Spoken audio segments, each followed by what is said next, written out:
You're live. Hi, everybody. Thanks for being here tonight. It's the Town of Poolesville Commissioners Meeting held on Tuesday this week because of President's Day holiday yesterday, February 17th. All of the commissioners here, town staff is here as well. Glad to have everybody. And also, too, our town attorney making an appearance live and kind of in person over the airways. Good to see you, Kevin. Thanks for being here tonight. Thank you, Mr. Mayor. Yep, you got it. All right, so first of all, we will start with the Pledge of Allegiance, then we'll move right into a public hearing. Ed, if you don't mind. Sure. All right. I pledge allegiance to the flag of the United States of America and to the republic for which it stands, one nation, under God, indivisible, with liberty and justice for all. Excellent. Thank you, my friend. Okay. Thank you, sir. Opening statement for tonight for a public hearing. Good evening, ladies and gentlemen. This is a public hearing on proposed ordinance number 230. The proposed ordinance is to amend the Poolesville Code, Chapter 2.5, to establish standards for the conduct of town officials. The title of this ordinance reads as follows. An ordinance to amend the Poolesville Code, Chapter 2, Article 3, to establish standards for official conduct regarding vulgarity, public communication, and impartiality. The file for this public hearing contains the following exhibits. Number 1, proposed ordinance number 230. Number 2, notice of public hearing. Number 3, copies the Monocacy February issue and the February 11th, 2026 issue of the Frederick News Post containing the notice of public hearing. Any person wishing to do so may now testify or ask questions of the commissioners, which may be answered today or later by staff about the proposed ordinance number 230. Before providing your testimony, please state your name and address for the record. Unless otherwise allowed by the chair or the commissioners, you will have up to 2 minutes to speak. That's how we start this off. Now, looking at our list of people that have signed up on this, we're starting off with Linda Burkowski, please. Is this on? Yeah, it's on. If you just want to move it down towards you, like. Perfect.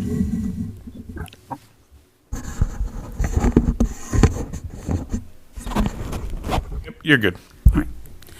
Good evening. My name is Linda Burgofsky, and I live at 17317 Hughes Road in Poolesville.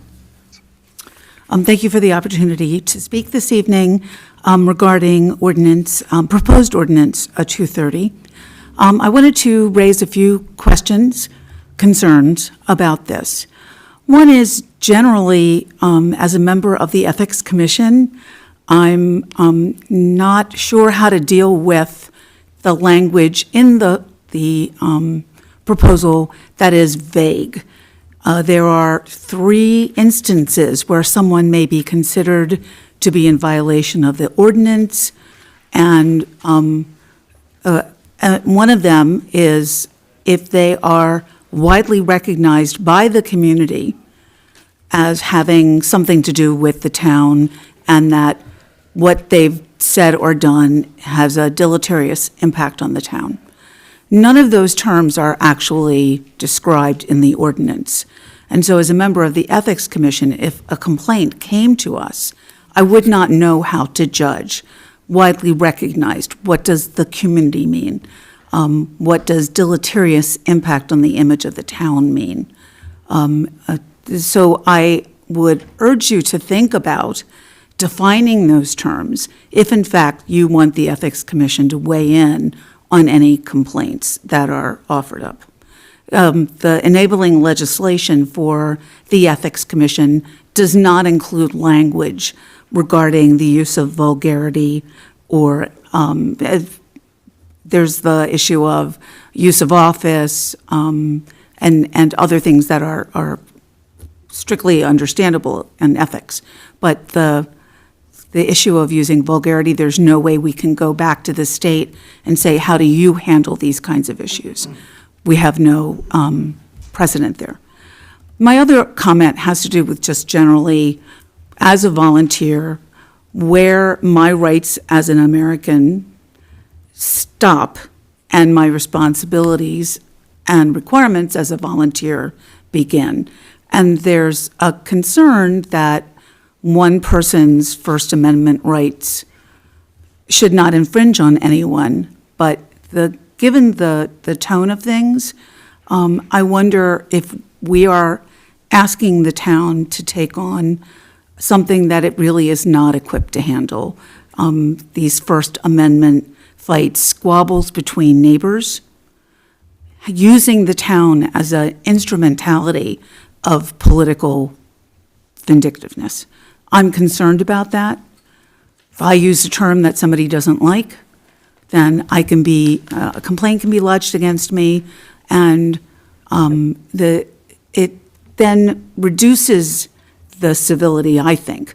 If you have a complaint about something I've said or done, come to me. But using the town to sort of fight those battles is a concern for me as someone who is in a position as a volunteer. So thank you very much. Could I ask a follow-up question? You could, Would sure. that be okay? Sure.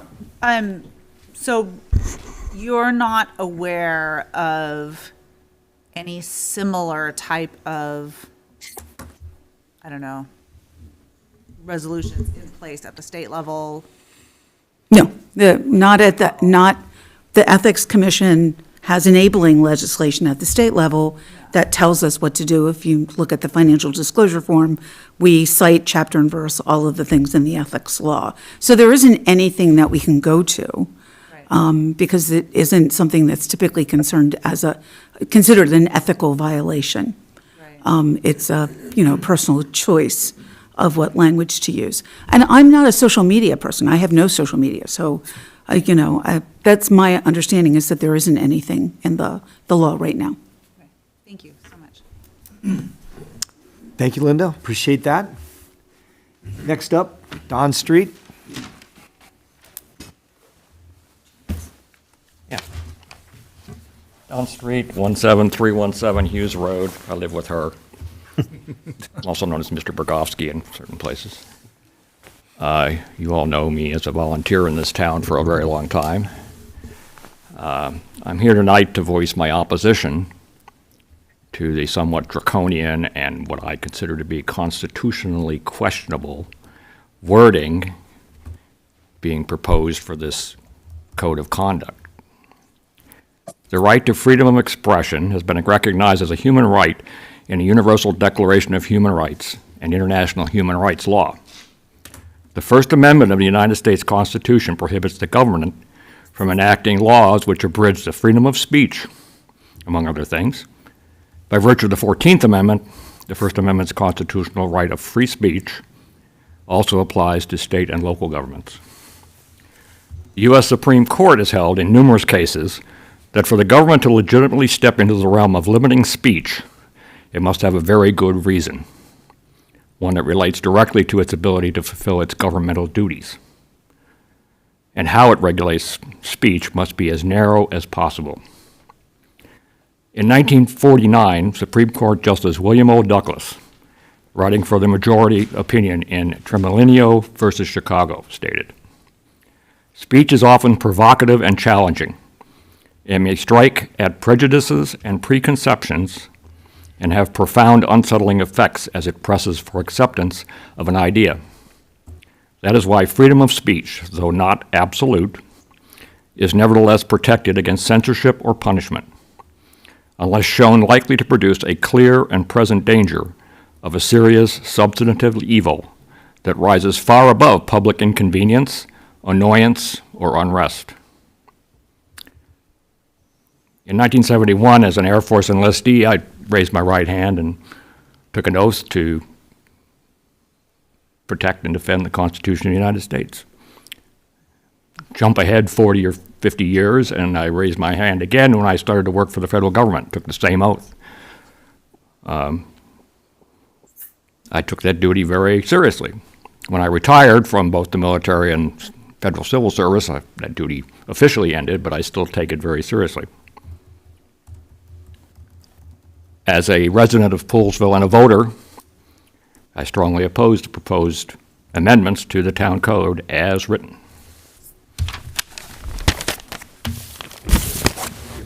Thank you, sir, and thank you for your service as well.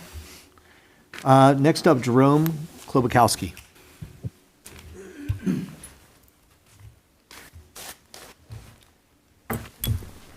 Jerome Klobakowski, 17300 Fletchall Road. Yeah, I addressed what Linda said about that one thing that seems to be rather nebulous as to whether, you're recognizable by the town. Having served the town and other organizations within the town, I'm sort of noticeable. So does that include me? But with respect to this, the vulgarity and some of this stuff, this right to expression, I don't deny anyone the right to get off their chest what they feel about certain issues. However, we've seen potty mouths at the highest level of both parties in the United States government. And it doesn't reflect well on the person, and it doesn't reflect well on the government. And I think, something needs to be done. The First Amendment says you have the right to express yourself. It doesn't mean you have to take it into the gutter to express yourself. And if you can't find a way to go into a thesaurus in a dictionary and find the words that will articulate what you mean, then you got a real problem. And I too took an oath to defend the Constitution. Anyways, and by the way, in my usual manner, I really wanted to sign up about some other things, but Linda brought up the point. I did read that, and I did find that one thing that seemed to be rather nebulous. And it's good to see this gentleman's face in the screen there named Kevin, who sight for sore eyes. So I would assume that he drafted this or had something to put input into this before you guys released it. And I know the gentleman, and I know he's very savvy, and he's worked for other municipalities. So I would like to hear what he has to say about some of the things that were brought up tonight. Thank you. And I reserve to come back again so you can see my smiling face. All those 2 minutes? Thank you, Jerry. You reserve your time in the next coming part of the meeting? Yes. Okay, we don't have a limit on that, I guess. Well, this is just for the Understood. particular one. No, I see it's right here. It's- You on both lists, Jerry. Yeah. You want to sign the other one, please? No, that's fine. Duly noted. Does anybody else, we have nobody else signed up? Anybody else online that's attempting to have comments? No? All right, everybody, unless there's something else from the commissioners, we're going to declare this part of the public hearing over with. Okay, very good. Next up, then, commissioners' announcements and committee reports. And Alan, if you don't mind, since we're just on a roll, start it down on your end. Jim, maybe just sorry? remind the public too that if they weren't able to make it today, they can still send in their. Right, I'm sorry, that should be here somewhere. There's something usually that tells It's me that. Friday Wednesday- by, Yeah, I'm sorry, thank you, sir. Very good. Yeah, the cutoff for commentary to come in Friday writing at 4 p.m. is 4 p.m. on Friday. This Friday coming up, which is whatever the 21st? 20th. 20th. The 20th. Thank you for that reminder. Appreciate that. Anybody else need to remind me of something? Okay, good. All right, commissioners' announcements, committee reports. Alan, if you can get us started. All right, mine's going to be a little lengthy because we finally actually had our Parks Board meeting after just a month off. But all right, so we were presented the other night with another Eagle Scout project, Lagoon Bird Box at Stevens Park by Maximilian Pazinski. He had a great presentation. This will be our actual fourth, I think, current Eagle Scout project going on. So we're keeping them busy, obviously, with the weather conditions. Not much is going to happen until spring. But yeah, the bird box installation is going to go over by Stevens Park, like I said, at the Lagoon location. Second Eagle Scout project that came back in was Ava Shelburne, who presented us with samples of the mural, possibly at Whalen Commons Amphitheater, bandshell, whatever you want to call it. So we gave her some feedback. She's going to come back next month and present it again. But it's going to be the whole back of the bandshell. So it'll be a nice long mural. So that's another one. We have a couple Eagle Scout projects that are still ongoing, but again, due to the weather conditions, Jade Teeman has the one with some more Bluebird boxes over by the solar fields. So that'll be good. And then I see somebody in the audience tonight that made a great presentation that I wanted to talk about, but the Daughters of American Revolution, the tulip poplar tree installation, fantastic presentation by Meg. You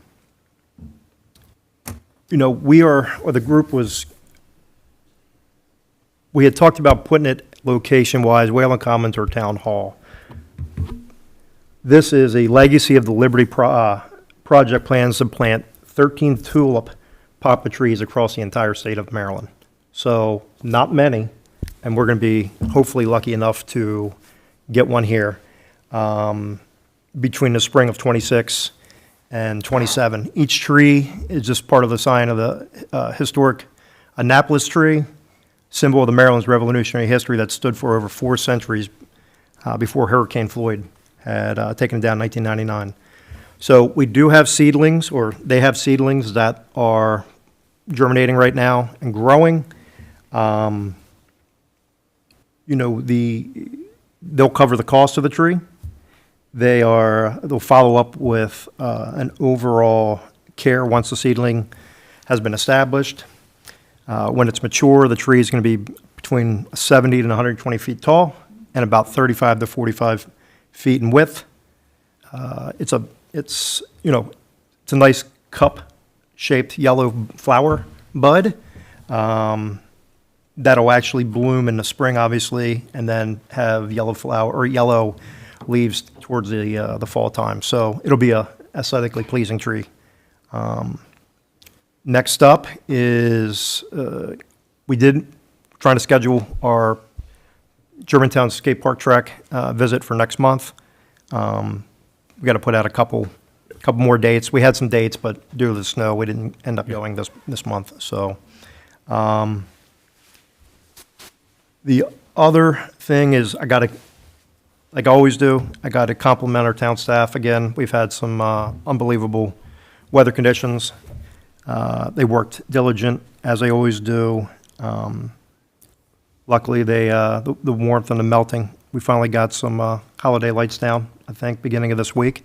So it's good. But again, as cold as it's been, March isn't that far off, and then it's going to be spring maintenance. So we got a lot of moving parts. But again, I just want to thank the town staff and all the crews and Preston and so on and so forth for their hard work in the cold weather, and not including fixing good valves and water lines again that ruptured due to the cold, and our staff are working out in seriously single-digit windy conditions. It's admirable, and we're lucky to have somebody that can actually expedite that process and get everybody back up and running.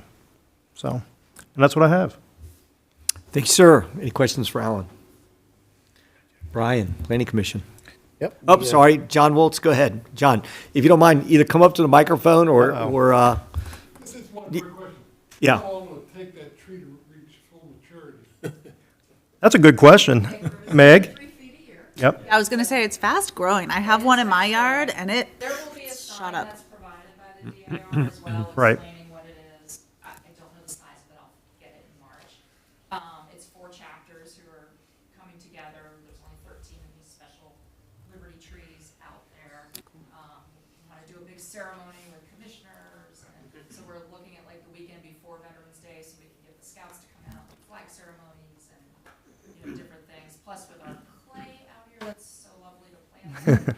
Putting it in the fall is better, because then you get this lovely snow that Yep. keeps it water all year before the great, water hardening of the clay. So, but yeah, it takes a little bit, but about 2 to 3 feet a year, it can start to. Right now, it's about like. It's all right. So hopefully by fall we'll do a little. keep watering. Yes. They are. It's a safe answer. Okay, thanks, Alan. Thanks, Meg. Thanks, John. Yes, sir, Brian, Planning Commission. We have not met since the last meeting, our last meeting. I get to go back to back, and we'll meet up here tomorrow. The Planning Commission will discuss we'll get to have Kevin with us, I think, in person tomorrow, actually. You'll be virtually as virtually in as well. person. You will be with us tomorrow. You will be with as us. well. Discussing the Maryland Renewable Energy Certainty Act. So have that to look forward on the next time we meet. And then we also will continue our cultural arts discussion. Great. Do you have a goal timeline for the cultural arts discussion to come to some sort of conclusion? So as long as everything is good, we've written the ordinance, we've had Kevin reviewed it, and so on and so forth. As long as there are no changes, the idea is that we'll have a recommendation very soon, and it will come to this body after that. So, What's we were going to just finish discussing it first, today. the cultural arts district or the flag? Cultural arts. The cultural arts will. All right. Yeah. I like the Oh, confidence. definitely. Yeah. Thank you. It's good. I'm not saying it's taking a long time. I'm just trying to get a timeline Yeah. established. Say it. It has. Just trying to get a timeline established. That's all. It's been too long. No, it's fantastic. I like both you guys are in agreement on that, so that's good. Yeah. All right, thanks, Brian. Any questions for Brian for the planning commission? Nope. Whichever one of you two. Okay, I'll talk about Fair Access Committee. We're continuing to move forward in our conversations with the county about the pool bubble. The county executive asked that we consider an alternative, I don't know, type of material, but I know that when Link and Jim, you guys looked into it, it was more like a permanent structure that wouldn't be able to be removed. And we feel that residents really want to have that option still of an outdoor pool in the summer. So we're back to the concept of a pool bubble. And I know that Gabe Albernaz is working on coming up with a more accurate budget revenue to bring forward and give us a better sense of like whether or not this would be realistic. Let's see, last week there was a listening session with one of our new county council members, Shebra Evans. And while I was not able to be there, many of you all were, and I've heard fantastic feedback about it. Some of the points coming out of that listening session, people talked about what fantastic spirit of volunteerism here in Poolesville, and just what a fantastic community it is overall. The challenges that were identified sound like the ones that we continue to repeat over and over again: transportation, rustic roads, some of the programs and services that are available in other parts of the county are not available here or are not applicable here, like programs and policies that make sense for Down County don't necessarily make sense for where we live. So they talked about White's Ferry, the pool bubble, the community center, the need for especially health services co-located with the community center, and then some other issues that were brought up but were just sort of identified as needing additional information and conversation. The data center that's being proposed was a big one. If there's anything else, feel free to add. And we also had representatives from Poolesville give their testimony at CIP budget hearings last week. We had Jim and Link both there. We had Maria Brianzon with Poolesville Seniors. And we had Melissa and Katie from WUMCO. Not sure there was. Tom Kettler. Oh, and Tom Kettler with our Chamber of Commerce. So good representation from Poolesville. There's some talk circulating about hopefully the possibility of exploring White's Ferry in conjunction with plans that the National Park Service is for that area. I don't know if you are planning on speaking about that tonight, John, but I take every opportunity. that is something I know that has been touched on before. I don't know if we have really any new information. I'll leave that to Jim if there's anything new you want to add. No. As far as I am aware, there's no additional new information. There is, it's not new in terms of White's Ferry's status, but there is one thing I did want to mention, and you were there with April. April had an event this Friday, and I was able to talk to one of her staff guys for probably half an hour. He actually is from this area. He's a biker. He used to go across White's Ferry all the time, and he's really ticked off. Yep. And Susan Kennedy was there, and so was April. And we had a long discussion about it. Some of the ideas they were talking about, aside from John's idea of the National Park Service, which has some possibility, but again, given this Congress and where things are with the budget, it might be a tough lift, was she knows a couple of the delegates on the House side, in Virginia that were just elected across the river. She also is pretty good, knows Spanberger pretty well. So they're talking about trying to get the transportation secretaries in both Maryland and Virginia to start coming together and actually become forces to, maybe actually in the end, taking it over. If not that, at least trying to get some focus on this and more pressure on it. So they're taking it seriously. They asked for a lot of information, which I sent to them, and we'll see where it goes. But I think that was a positive development. So, Fantastic. yeah. What Link was referencing as well is April Delaney had a listening session at Montgomery Community College earlier this week, and or last week. Link and I were able to be like group facilitators in that as well, and so we had some good conversations with some of her staffers. Yeah, all part of developing those relationships that help us advocate for the needs of Poolesville. So. Nothing like an election year to do that. Take advantage of it. That's right. Right, Yeah. right. Yeah, so Okay, that's it. thank you, sir. For me. All right. Yep. Very well. All right, in terms of Sustainable Poolesville, we have our next meeting next Wednesday on the 25th of February, so there's nothing new from the last time I reported.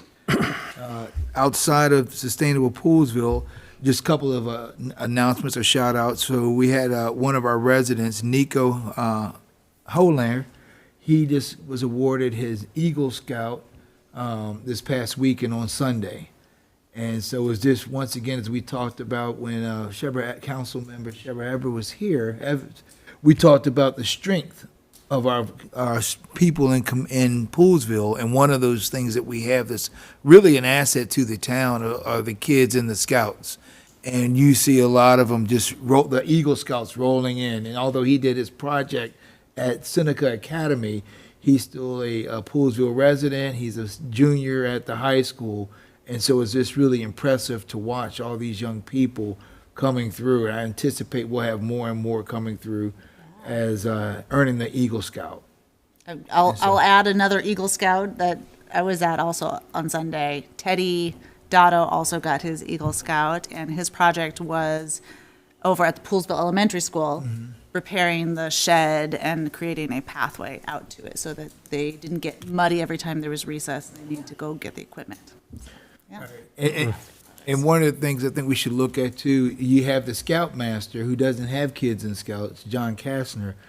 He's done a phenomenal job as a leader, continuing to be a good shepherd of these young students, earning their Eagle Scouts. And then the Scoutmaster for the other troop, Zoe Welsh, she's also doing a phenomenal job. So, yeah, good. I think there's just more great things to come. John. Is it on? It's on. John Wolf, 17009 Hillard Street, Poolesville. I'm the president of the General William Smallwood chapter, the Sons of the American Revolution, and the state society, the Maryland Society of Sons of the American Revolution, they just completed their annual Eagle Scout Scholarship Program, and Jason Woodman represented our chapter, and he came in fourth place. The first place winner got $2,000, second $750, third $600, and fourth is $250. So it's an annual event. So you're mentioning there's a lot of Eagle Scouts that they ought to apply. Okay. First place winner goes to the national competition, And if they win there, they get $10,000. So if you all have more questions, or if you know people who want to contact me, I'm going to send John Kastner and Zoe Welsh your way. and I expect a neighbor across the street to be competing. Well, I'm going to let you someday. talk to that neighbor. All right. For Zoe, I'm pretty sure the DAR has one. Okay, I'm taking notes. Thank you. All right. And this last piece, it's the last announcement. The seniors had a wonderful event on the 14th at their Heart and Soul event, their annual event. It was sold out, so my wife and I attended that. And it was really great to see the seniors going out, enjoying themselves with dinner and dancing and live band. But yeah, I would recommend next year. I'm gonna challenge you all to come over I gotta there. get my tickets earlier. Hey, get I your tickets tried, I early. was too late. But it's a wonderful event. They're just doing a phenomenal job constantly putting on events for seniors. All right, that's it. It's awesome. I did. We wish I could have made it. Good times. I'm glad you guys went too. That's awesome. So for my part of it today, just a quick catch up on different things that we all have been going on. Once again, I just like to make sure that everybody knows that even though we're all volunteers, just in the last week alone, several of us testified at the county council. All of us attended a State House gathering with our, I'm sorry, Ed, except for Ed.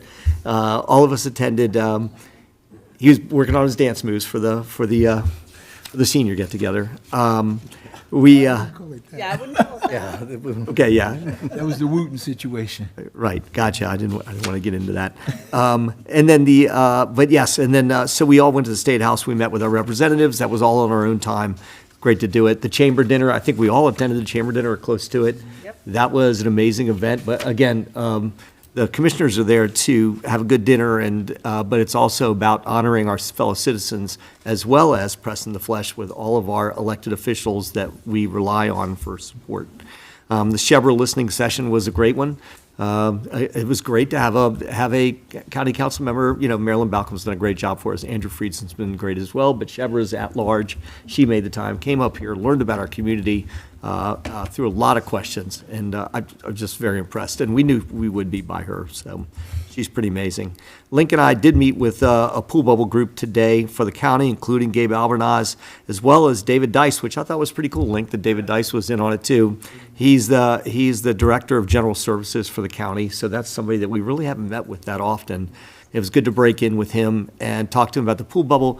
We also talked about, again, the fact that the community center land has been donated by the town of Poolesville to help facilitate the building of the community center, and also that the pool bubble, that we've saved money up, that the state has given us money, that it's our number one ask again for the state, so we want to make sure that they contribute then as well, that in no time we could have upwards of $500,000 or more to contribute to the kitty to get this pool bubble up and running. So again, we don't go to people with our hands out. We go out there with a handout, but it's a silver platter that shows them what they need to do and how they can get it done. And that's how we jump in line in front of so many people that are out there. So just, again, it seems like every 2 weeks we get to review 5 or 6 things that we've all done to try to raise the profile of Poolesville. Fellow commissioners, thank you for doing that. I know it takes time to do that, and it's something we have to do. Before we get into public comment, I wanted to say a few words in honor of Black History Month. And so we have, we know we've had a sign out there for the entire month. We'll have it out there for the whole month. And I've had some great conversations this month and trying to increase my own knowledge and my own background, I guess, on Poolesville's historic African-American communities. Today, with Ed's help, we had a great conversation, talked about some proper ways to kind of lead a discussion that could help take us places in the future. So I'm going to read part of this. It's got a little bit of ad lib, and I appreciate everybody just giving me a minute. In honor of Black History Month, I wanted to take a minute to bring an updated perspective on this month of celebration and how it relates actually to our Poolesville community. First, I wanted to have a moment of silence for Jesse Jackson, a true legend who spent a lifetime of advocating for the rights and freedoms of people of all colors. In my opinion, he's a guy that should appear on the Mount Rushmore of civil rights activists, Sad to see him go. We're losing important people. If everybody just has a thought for him and his family, that would be awesome. I wanted to say up front that Poolesville has not been perfect, and I think people know this, especially when it comes to respecting the rights and freedoms of our Black community members over the years, especially those who lived and grew up in our historic African-American communities. For example, the welcoming that Poolesville gave to our trailblazing Black students who showed tremendous courage in the face of blatant racism and threatening behavior back in the 1950s is something that should not be forgotten, but it should be learned from. And I think we've made an effort to do that. Our surrounding Black communities, in addition to integrating the Poolesville school cluster, have enriched our lives in ways that we are just now starting to comprehend. For that, we should be grateful. Another recent miss was the fact that, and still burns me to this day, that no Poolesville commissioner, including myself, took the time to attend Sugarland legend Gwen Reese's funeral. That was one of the biggest regrets I've had as a commissioner, and that was it was a sad move back in 2021. We had our own turmoil going on then, but it's no excuse. But we are doing better, and it should be recognized. Joey Gehring's documentary, everybody remembers that, received widespread acclaim after we embraced it, and most deservedly so. We publicized it, we put it out there, we had a special session for it. We had countywide attendance for the special session, moderated by Link. It was just a tremendous night for us. We wrapped our heads and our arms around facing the horrible lynching of George Peck, which was a terrible day for our entire community. But it's a day we have now memorialized, so it will never be forgotten, and we will not forget it for all the right and the wrong reasons. The marker we recently placed at the Rosenwald Booker T. Washington School is hopefully the first step in restoring that place of education so that our area is reminded of the sacrifices that were forced upon our historic Black communities. Everyone knows that it had big windows for one reason, because it had no electricity and couldn't have electricity. Soon, Poolesville High School will have its own markers, honoring each of the brave souls, some of who are still living, who integrated that school 70 years ago. This weekend, we will re-honor Howard Lyles, the man who served as a mentor to our community's kids, both Black and white, and for whom we have dedicated our football field to, which was a big event and a great night. And I understand Howard Lyles will be, this event they're having this weekend, he will be there in person. I look at all of this as that we are just getting started. Looking around Poolesville today, we are now known countywide as the town that gets along. And we recognize the opposite of that, say, in Poolesville or across the river in Lovettsville recently. This town gets along. We are also a community that welcomes everyone. And that's been a change that's been taking place for a long time. And when I say everyone, it doesn't matter race, creed, color, gender, et cetera. We welcome everybody. Look at our committees and our organizations made up of folks of all colors. As we know, we all proudly serve with Ed Reed, who's our first African-American elected commissioner, a guy that provides me with support and mentorship every single day. Some of the other members of our historic Black communities are also people that serve with us on all of our various committees, and they walk down the same paths with us every day, including Tina Clark, Chuck Copeland, Skip Etheridge. These are all people that we know, love, and respect, and that give us perspective every day. We even have our newspaper just had an entire issue dedicated to our Black history, which was awesome. We have the Sugarland Ethno-History Project, which has been developed over the years and now brings us our rich African-American history into our living rooms as often as we want to get into it. Notice that we have, there's 2 books. One I've read, I've started for Canaan, and it's an unbelievable book written by Gwen Reese, Suzanne Johnson, who is definitely still alive, and also local Jeff Zipek. In addition to that, they've just been promoting a book, Growing Up Black in the Country by Carl Jones, and that book, who I've spoken to the author of it, the author's son, and it's an amazing book and talks about his life growing up in Boyd's. So I'd say that, and also too, when we talk about bricks and mortar investment is something that we've worked hard on, all the people behind this desk, the people in front of the desk, the community, to bring better health outcomes for our entire community, including our historic Black communities, as well as working on transportation needs for our historic Black community members and our aging Black community members as well. We've come a long way, and we have more to go, but I'm proud of the work of our community. We've done it as a community together. We've done it as individuals, but everybody's been headed towards the same goal. I just ask that as we move forward here, and that our walk away for Black History Month is that we all keep learning and we keep loving each other. There should be a reminder of that every day. And to me, that is the Poolesville way. So that's all I have. Thanks for listening, everybody. Thank you, Jim. Appreciate it. All right, very good. So that's all my public comment probably for the rest of the year, but we wanted to get to the public comment part of the night. What's that? Do minutes first? Well, public comments before approval of the minutes, according to this thing, unless that's, you got it wrong. It says public comments 6 and approval minutes 5. Go either way. Public comment should have come first. Okay, very good. So public comments, again, if you, even if you haven't signed up for regular public comments, now's the time of night. If you want to have a public comment, you can. If you're presenting on a budget item or something else that we'll be doing testimony for later on this evening, you can wait till after that takes place if you want and provide commentary then. If you're here for general commentary, feel free to come on up. Jerry, are you up for that now? Is it budget? A little bit? All right, we'll take both. Thank you. Might as well just stay up there. Thank you. I appreciate it. You're a real humanitarian. You're. Jerome Klobakowski, 17300 Fletchall Road. On a more mundane things, looking at what's happening down with the sewer issue they're having, the problem they're having down there. One thing that came to mind and reminded me of problems that we've had here in the past with disposable wipes. They had 3 pumps going, and then they put a 4th one on, and now they got a 5th one on because these wipes keep clogging it up. I'm wondering, and I don't see, regardless of why we should have to increase the size of our equipment if the equipment we have is adequate to the task, except for people throwing these supposedly disposable wipes down the drain. I think that's something maybe you ought to look at and say, no more. I did my share of diaper dipping in the toilet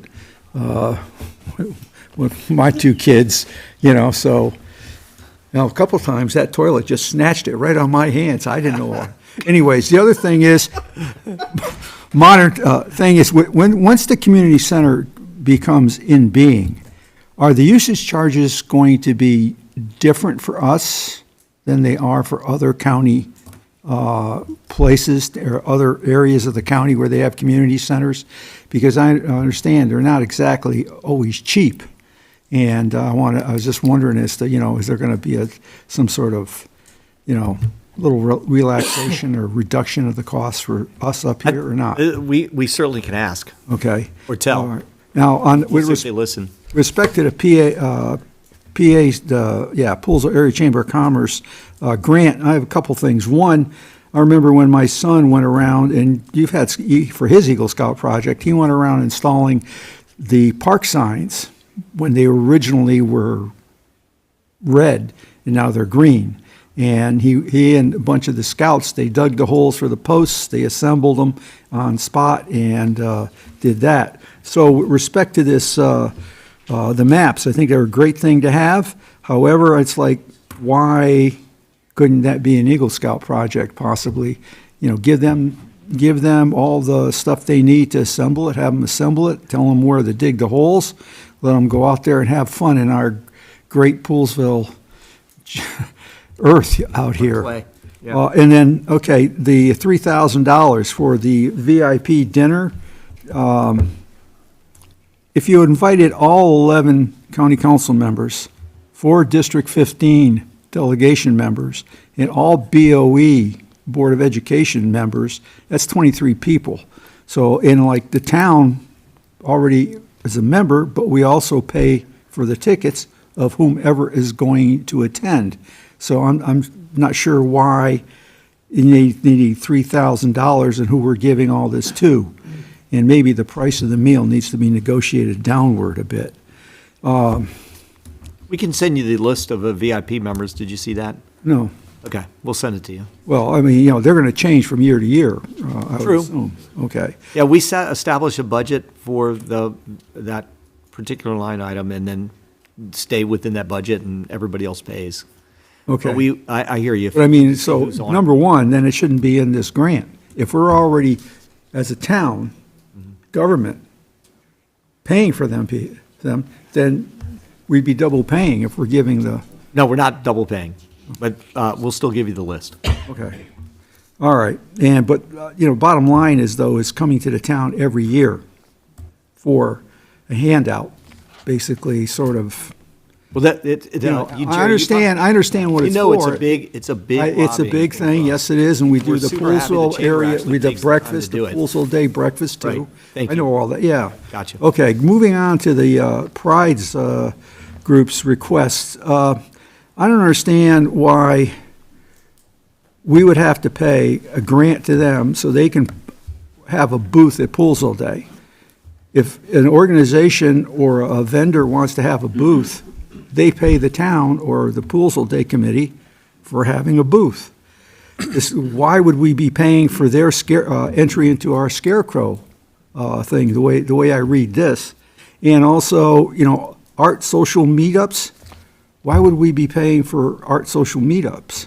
If you want to meet, you go to a restaurant, you go to a bar, you go to a diner or a park, and you meet up. It seems to me like I don't understand this $3,500 of the town of Poolesville, which appears to be, for these sort of type events. And also, like, I know the one they had up at Locals, I think, donated the time or the area or whatever, didn't charge them. And then the last thing on this is, it says Treasurer Sarah Paxima. I find it highly irregular that if she does not recuse herself as a commissioner from the vote, having a direct conflict of interest here. And, the other thing is all the grant requests, and the honors, the money we give away is predicated on a certain amount of money that we're going to get in income tax. Have we received, based on what's been going on, the perturbations among federal workers and some contractors that no longer have jobs, how much, it's going to impact our revenue? Has the state said anything about that? The way I know, No, they've not projected, but we can look at our own projections that we get from up to date and actuals that are coming in, and it's right on target actually where we estimated it to be. okay, because, it's like giving the money away to good causes and everything is a nice thing. However, you don't want to sometime turn around and look down and there's nothing in the checkbook. Thank But you. we won't vote on the budget for quite some time still, so, and we have a work session coming up that you yourself used to sit through Oh, they were fun. many times, so, You get a coffee and a banana, big deal. yeah. Well, we tried to upgrade it since you left. I'm sure you did. Listen, thanks for all the commentary, Jerry. You know the budget Thank probably you. as well as anybody else does, and all the commentary will be taken into account by the commissioners. All right, well, have a good evening. Thank you for your Thank service you. to our community. Yeah. Thank you, Jerry. And, Yep. that guy up there, he's no longer there. He doesn't look like a turtle. Oh, just listening. Well, come on up and reintroduce yourself. Just the microphone won't hear you unless you do it. We got to get you on record. It's Linda Bogofsky again. I still live on Hughes Road. Do you need people to write testimony in favor of, who do we talk to about the pool bubble? Do you want us to send letters to Gabe? Who do we, Yeah, so we've done a muster on that already, at least once, right? So we'll just make. Yeah, I mean, it never hurts. I was gonna say, this is when CIP budget hearings are happening, so it's a fantastic time for residents to. Probably not for this CIP, though. There's no, the only thing we're just going to be doing, this is like an awareness game. We're at the same place that we were with the community center 3 years ago, I think, with the pool bubble now. oh, yeah. it But takes that we long. will still take anything that the community wants to contribute to county council, probably go to Gabe Alvarez as well as Marilyn Balcom. Well, maybe Maria would be willing to organize the seniors to come down We love it, because- yeah, that'd be Yeah, for the community center, for the pool bubble. Okay, thank you, that's all I wanted to. great. Thank you for that. All right, anybody else, public commentary? Yes, sir, come on up, introduce yourself.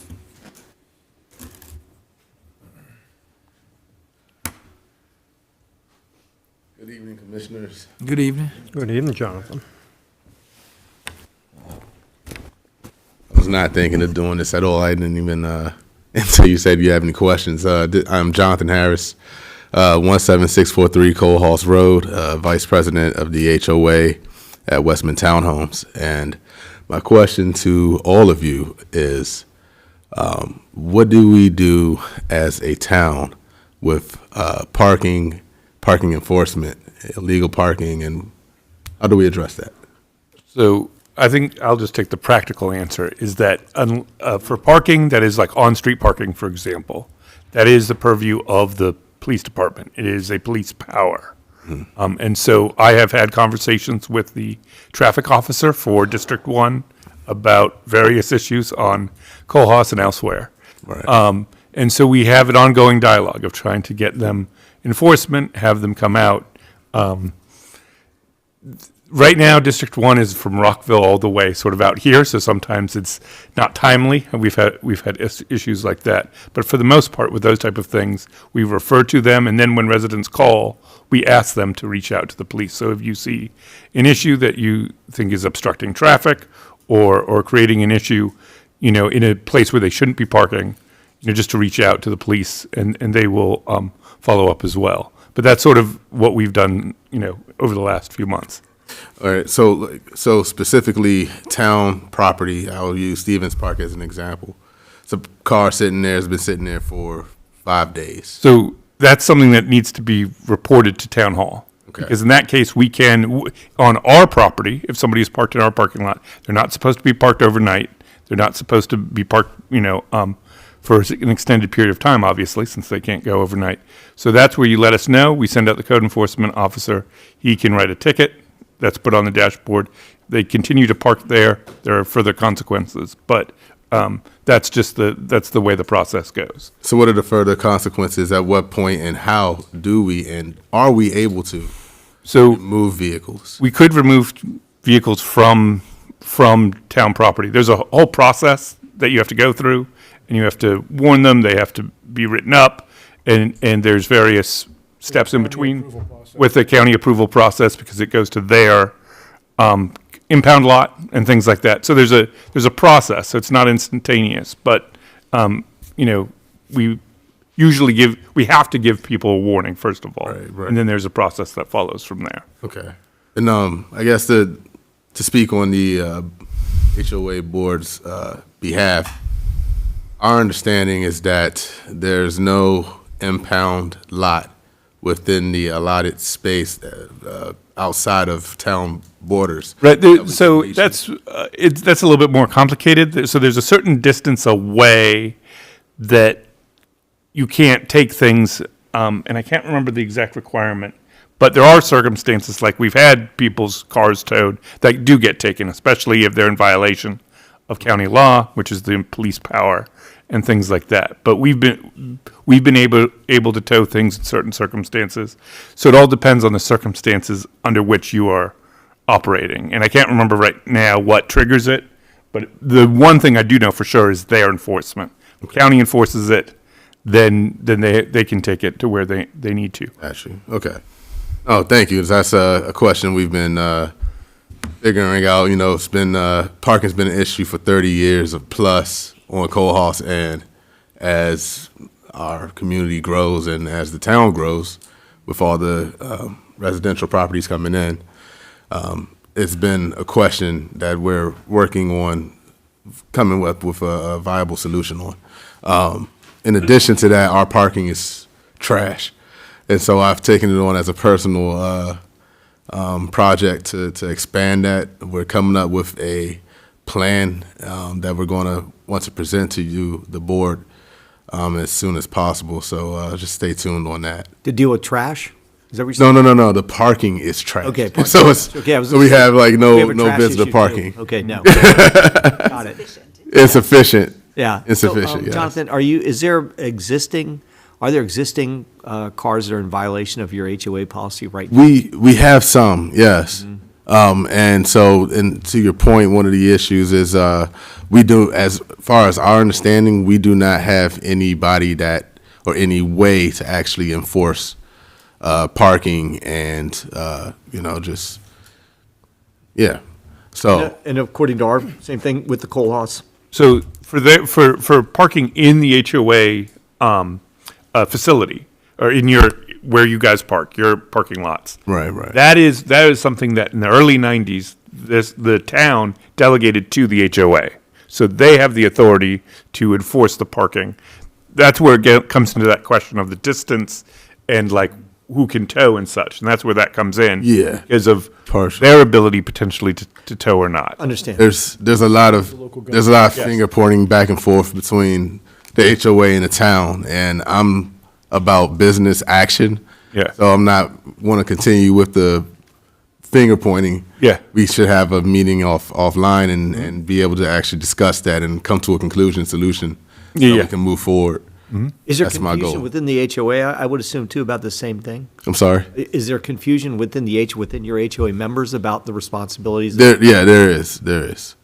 is. And so, And I could see it would be confusing because we control the parking lots, like the Right. condition of the parking lots, but you actually control, right? I mean, paving is us. right. And when in my understanding, as I myself have not had to yet enforce any parking, but when we have in the past tried to, we're informed that we don't have that authorization. So then we reach out or direct it to the town points it back to us, or as you stated, police, and the police point it back to the town, and the town points it back to HOA. So it's this whole Maybe we can set a meeting up cycle. with the police as well as now. Yeah. Yeah, I was gonna say. And that's what we've been discussing, exactly, yeah. So And we'd love I- to get that on had the a little bit of books. discussion about this in general with the police, both Officer Beardsley and Commander Satinsky, about some of these issues before. So they've talked about having someone available for a meeting, like to come to your HOA meeting and such. Yeah. That's been a discussion that we've had before. Right. So we just need to get it on the books and get it going soon. So I just wanted to touch base on that, and I appreciate your feedback. Yep. Yeah. Anything else for your chest? You guys have a good night. All right. Thank you. Thanks, Jonathan. Appreciate it. Very good. Sir, yeah, go ahead. Yeah, sure. Do we have a memorandum of understanding with the police department, so that when officers transfer, district commanders transfer, it's there that you can refer to? It's county law. Pardon? It's county law. It's county law. Absolutely. Well, it's county law. Well, it deals with the local government making a complaint or an HOA making a complaint. 'Cause there's different types of violations. One violation, like on a main road in Coalhouse, Yeah, no, I illegally parked car, understand that would be I us. understand that, but it Right. seems to me every time a officer or a commander leaves, that information gets flushed down the toilet. And, there's no, so another one comes in and you gotta re-educate them. I would think you would have a memorandum of understanding with the police. It's county law, all the way across. I understand Yeah, that, yeah. but still, sometimes you need to re-educate people every time. So maybe when you have that meeting and invite the officer, y'all could talk We will about do that. that. as well. Yes. Okay. Okay, good. You're welcome. Thank you. Anybody else for regular public comment? Are you guys going to go out and talk in the parking lot now? Okay, all right, good job. That's what we like to see. Residents working together. All right, that'll close off the public comment part of this. Brian, do you have a motion for the approval of the minutes? Has everybody read the minutes? Are we gonna do that, or are we just gonna make? I actually did read the minutes. I read the minutes. Any comments? You want motion? Oh, there we go. I just gotta make sure everybody's got. a No, chance that's to good. No, comment. I'm good. Please keep moving. You're good. Make that motion. It's all yours. I'll You make own a it. motion to approve the minutes as written. I'll second your motion. Motion made, seconded. Everybody's read it. It's in the right spot on the agenda. I mean, you see this though, right? No, I see you. It's, I'm not saying trying to anything. follow I- orders. That was me. My computer, I was pulling it down and it would jump back up and I pulled it down. And then I saved it in the right place and it came out the wrong place. So. Hey, you wanted the technical answer, we got it, right? We're satisfied with that. Drag and drop. Now we need to vote. Yeah. We had a first and a second. Motion has been made, second, the minutes have been second. All in favor of approving the minutes, please say aye. Aye. Aye. Opposed? None. Very good. Thank you, Brian, for keeping us in the loop on that one. All right, new business. The Poolesville FY 2027 Poolesville Area Chamber of Commerce grant request. Looks like we have Tom Kettler here for it. Thank you, Tom. Oh, David Myers, too. What do you know? We're getting tag team. Coming up, isn't it? What's that? Tom's last time coming up, right? Oh, yeah. It is his last. Is this your last time to present, Tom, for this?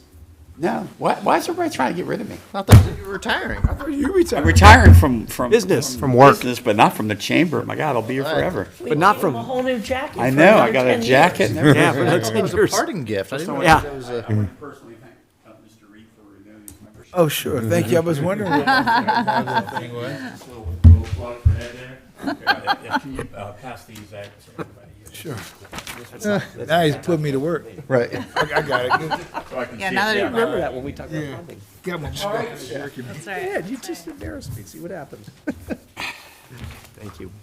For the record, Thomas Kettler, 17917 Elgin Road, and also president of your Poolesville Area Chamber of Commerce. Thank you all tonight, and with me is Mr. David Myers, who's on the executive committee. He's going to speak on another matter shortly, so I just thought I'd bring him up here while we're with you. First, I'd like to thank you all for coming to the annual dinner. I appreciate we had a great night. We were very pleased with the turnout, and we thank you all for your support of that event, and that we were just delighted with how the whole evening went out. And you all did that nice presentation to Mr. Poole, which was well-deserved. Everybody keeps asking me, are they going to have like a party? I asked Mr. Poole if they're going to have like a party at the post office. He said, well, they're going to have the party the day after I'm not here, so. Somebody out there, I don't know when I think he's finishing up at the end of February, I think, so. Well, as per Jerry, we now need to send him a bill for his tickets. Exactly, yeah, exactly. I do disagree with Mr. Klobakowski's testimony in that regard. But the grant application is before you. I won't spend a lot of time on it, but it really breaks down into three parts, as you can see from the application. The first is $3,000 to basically duplicate what you've done the last 2 years, which is help support, pay for what we call the VIPs tickets. And this year, we ended up having 27 VIPs as part of the list that was worked on between you all and then Mr. Hoeing behind me. So that was great. And we just upped it to 30. I mean, we're sort of picking the number out of the air. I mean, last year's grant was $2,750, and it was $2,700. So we thought we came in $50 under budget. We thought we were good about that. Right. So that's of the $5,600 grant request, that's $3,000. And the other $2,600 really breaks down to two parts. One is $600 for a large ad in the map, and I just decided to go ahead and include it in the budget request, or the grant request, I could say. We've got you penciled in already down at the bottom there, so hopefully this will go through. We are, as you all heard from the meeting, we're starting to launch our new map for 2026. The last time we did it was 2023. This is the 7th version of the map that we have done, which is kind of hard to believe because we started back in 2002 or 3 or something. So about every 3 years, we decide when we run out of maps, it's time to do a new map. It also gives us a chance to update businesses in town, some that have left and some that are new. So, for instance, and that's the map that's up there now has new content, including brand new places like Todd Cummins that just opened up. So we're excited to get all that on there.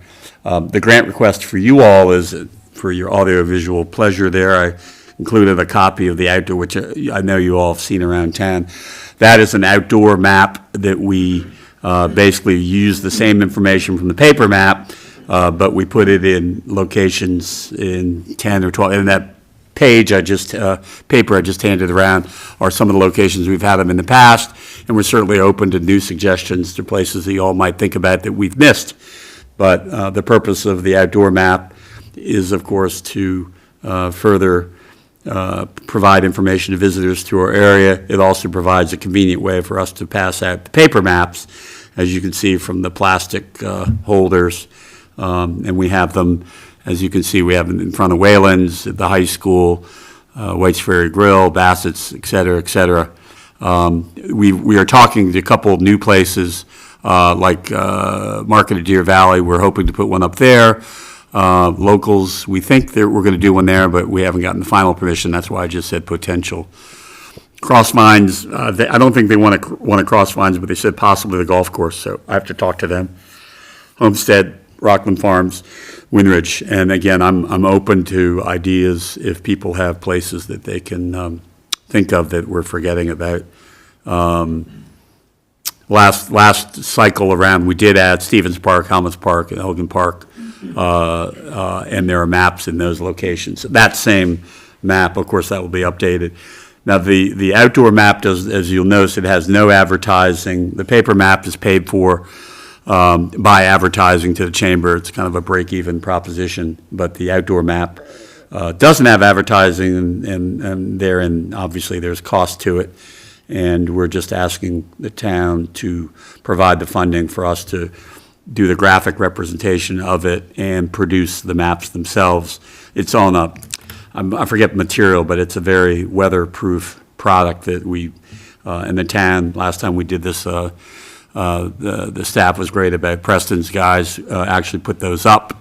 So obviously that's part of the process to get these up and around. So we hope to have these up probably about the time that your new fiscal year would kick in July 1st, because we got to get the paper map out first and then turn around and do those. So with that, I will entertain any questions you all might have, and appreciate the time to present.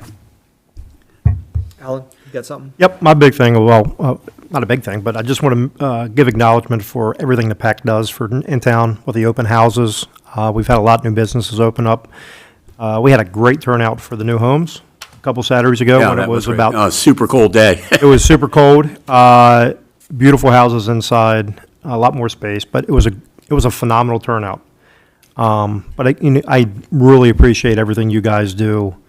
Not every resident understands what you bring here to the town, and it's critical for our businesses. Yeah, to appreciate that, Alan. stay there. So, thank you. Yeah, no, we're happy to do it, and as you know, we're all, as you all are, as we all are, volunteers, looking out for the betterment of the community at large, so we're happy to do that, so.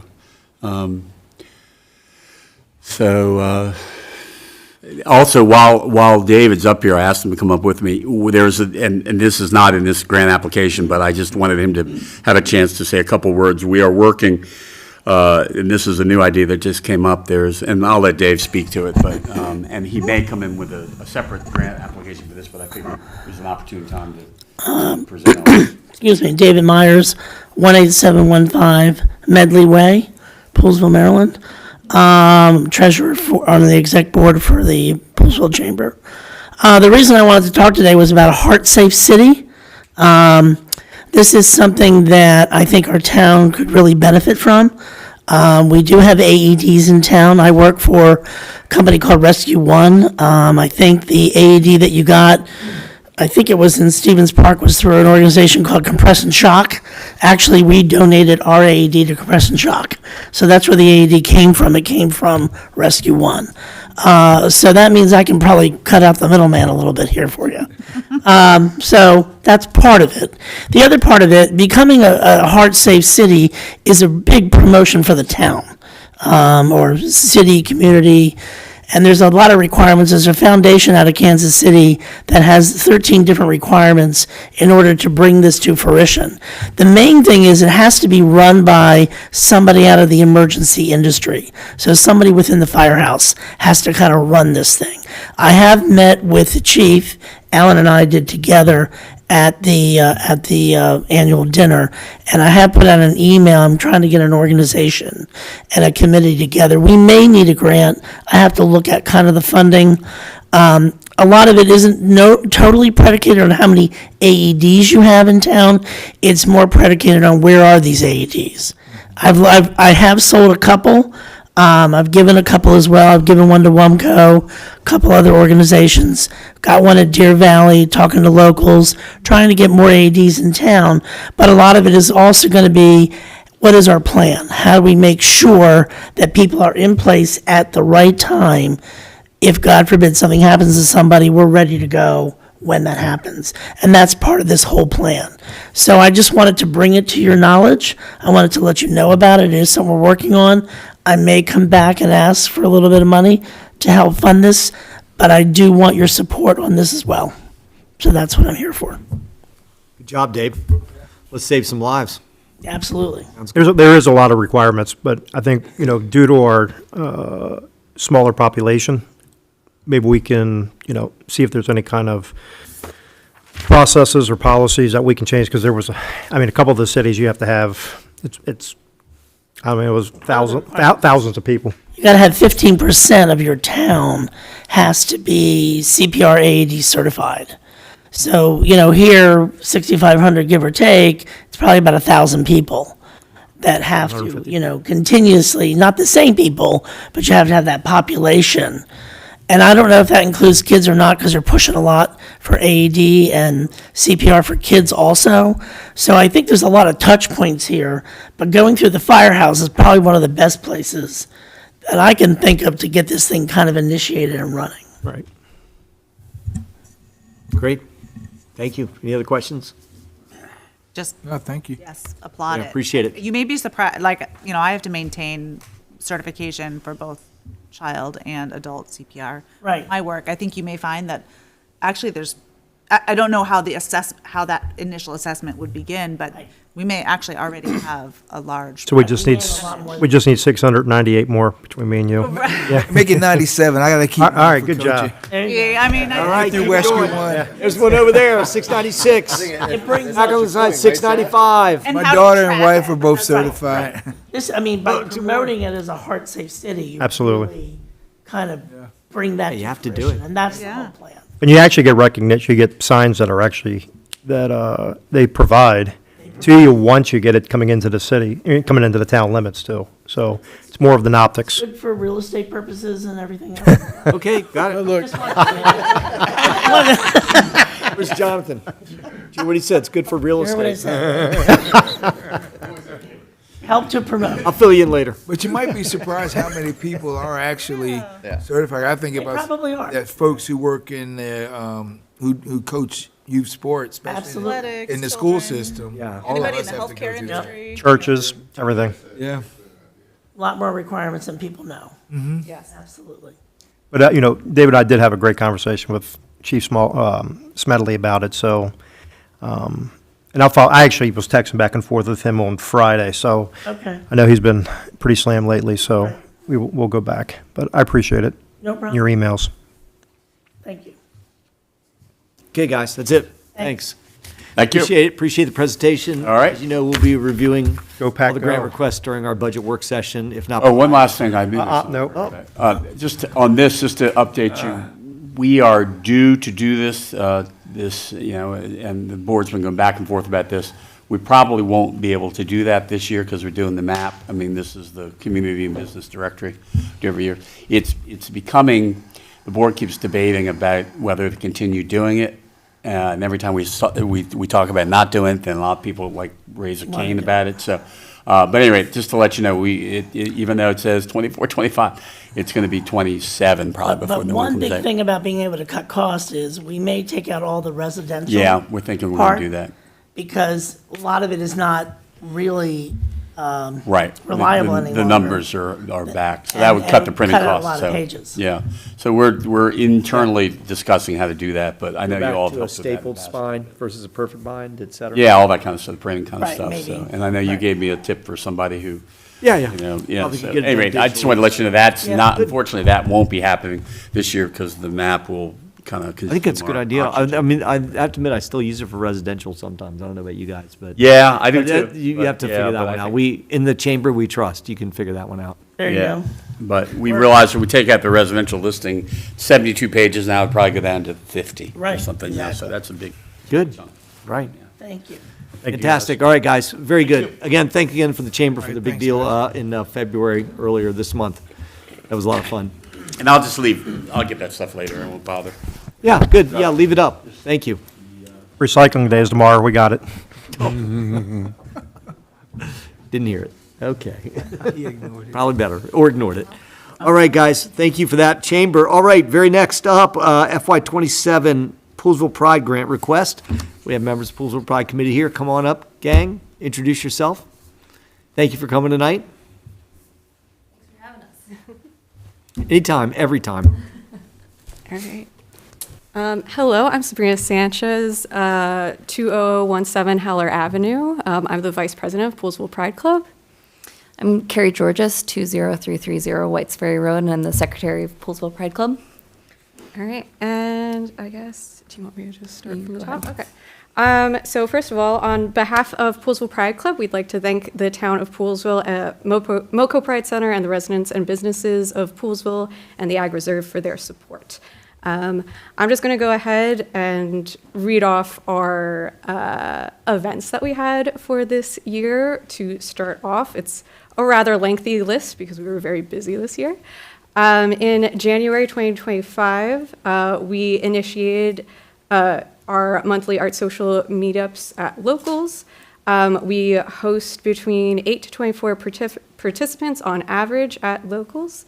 In May, we had both the Garage Local Art Festival booth and Taste of Riverworks booth. These events allowed us to share recent activities with local artists and politicians and sort of get our name out there a little bit more, as that is still an issue we sort of have a little bit. We're not very much on the map quite yet. In June 2025, we had the Poolesville Town Pride Month resident testimony before the commissioners about a pride flag displayed on the electronic signboard all month. And then we had our biggest event of the year, which was the Pride Fest 2025 event at Locals.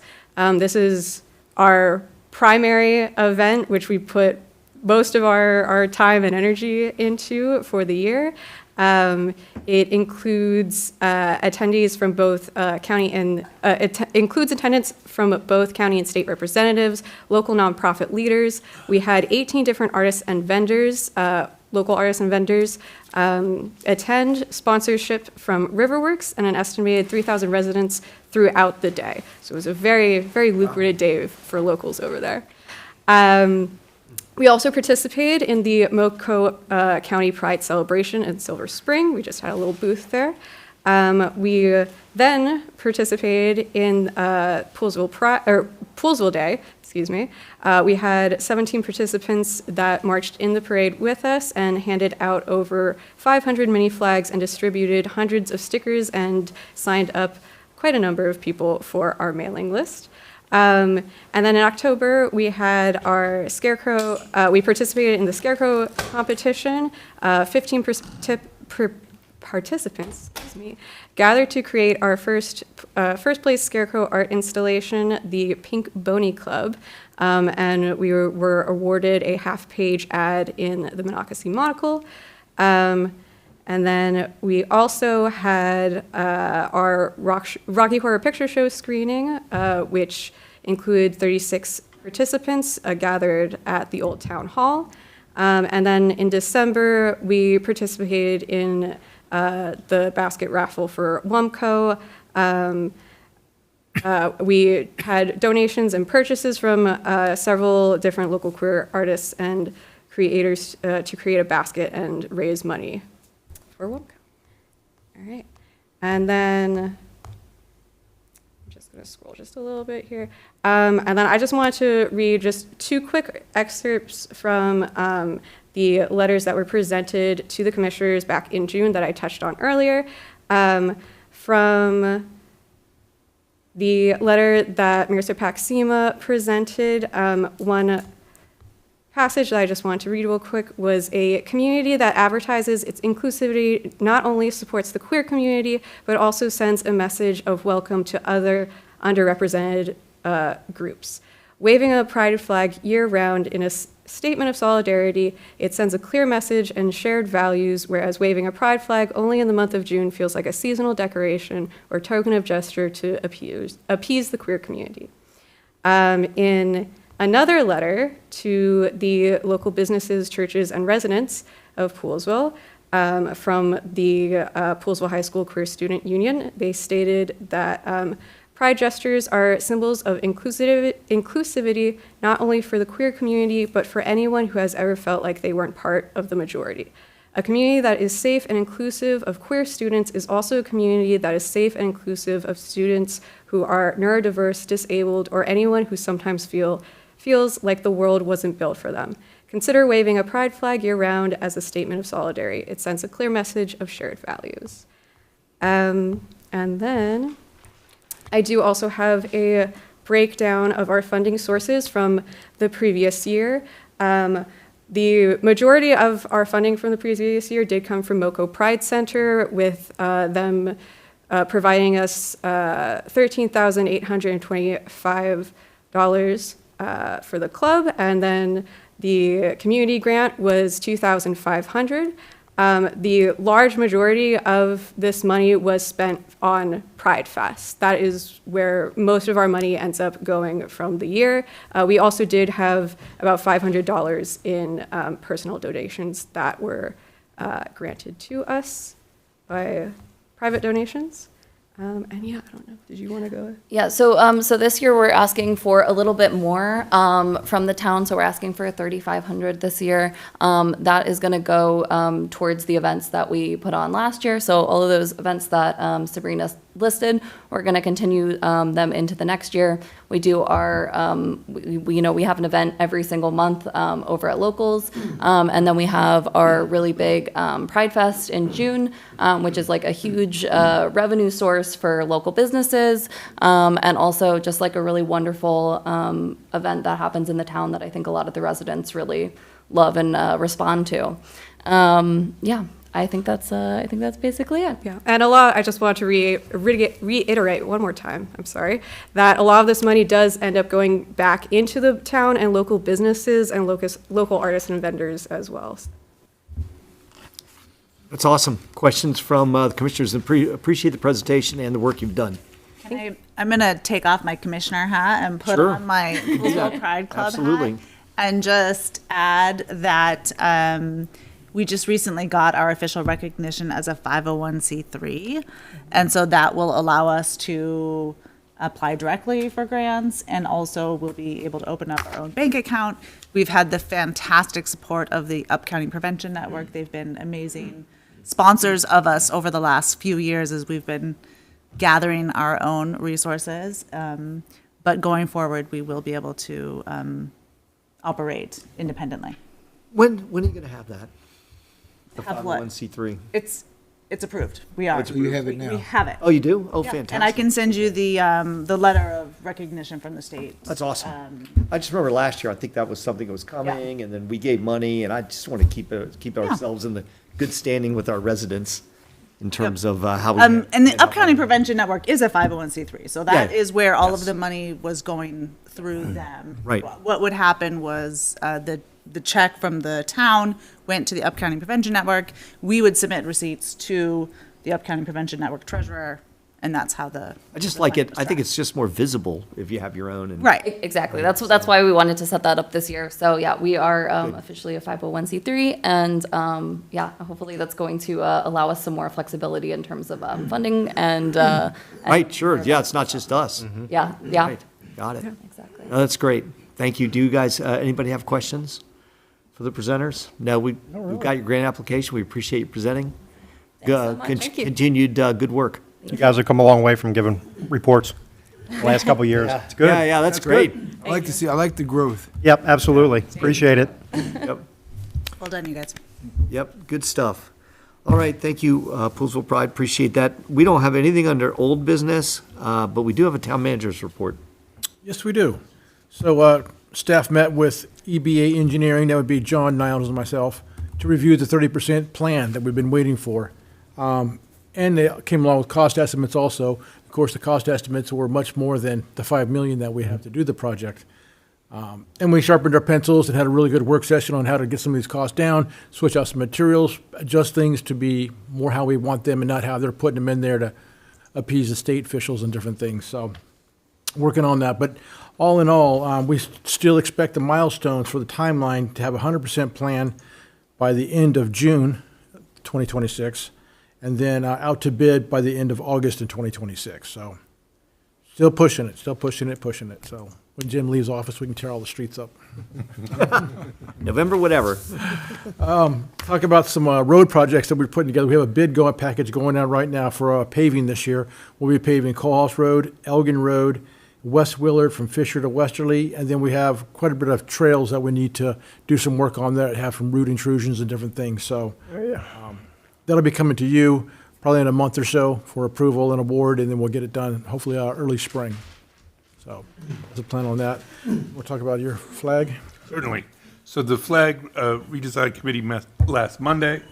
We had a good conversation. We had two applicants who applied for the proposal to be the graphic designer for the flag. We ultimately went with Letter Space Creative. We actually are working on the map as well for the chamber, so some overlap there. But we have a good sense of it. I talked to Laura, the owner of Letter Space, on Thursday, and so we had a good conversation about moving forward. So she's going to put together some elements, and at the next flag redesign committee in early March, we'll have a path forward to get the final designs to you in a couple of months. So we are on a good path with that. Any questions? This is a quick wrap-up. We're going to talk about the... All right, thanks. Are you guys switching up? Yes, Next one? All right, perfect.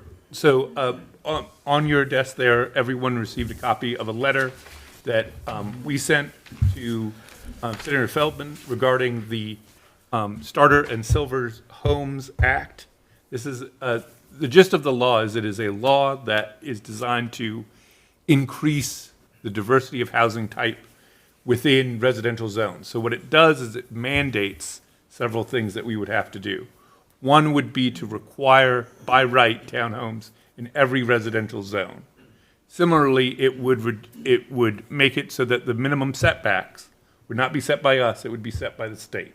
So this would make the front setback 10 feet, the rear setback 10 feet, and the side setbacks 5 feet across the board, okay?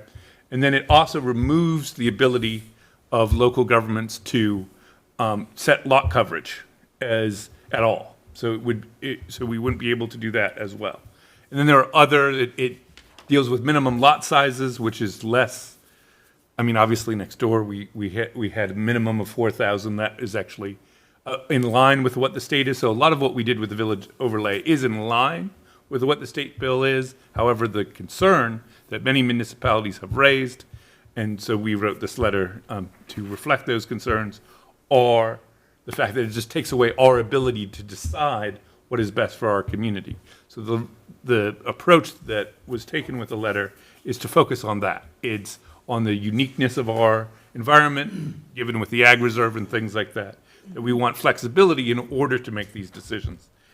We sent it to Senator Feldman. There was a hearing today on it. Many communities did speak at that in opposition to the bill. There were some amendments that were already being discussed at that hearing, so I think there's going to be some modification at the very least to this bill. But they're a long way from it being passed. But this was our effort to both support other municipalities and to raise the unique concerns of the town. So if you have any questions on that, let me know.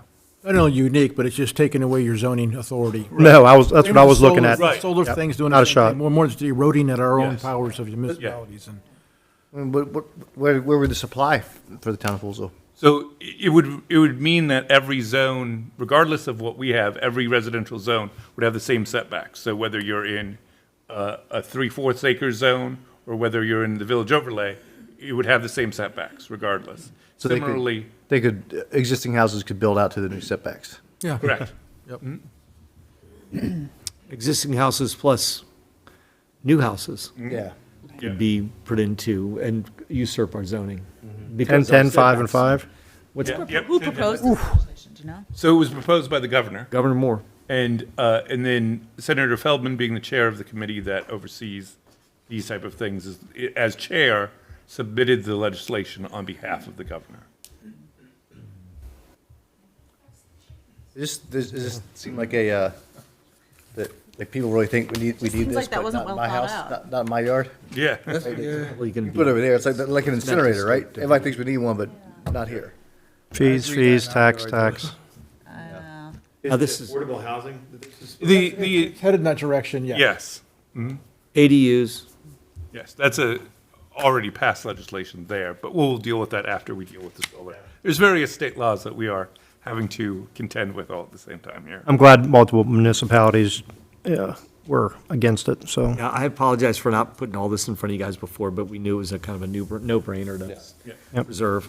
And MML did a blast that had their stake with their proposed amendments. As I said, there were further proposed amendments today, so we don't know what it will end up being, but there was clear movement on it being not what it was originally introduced, so we'll see where that goes.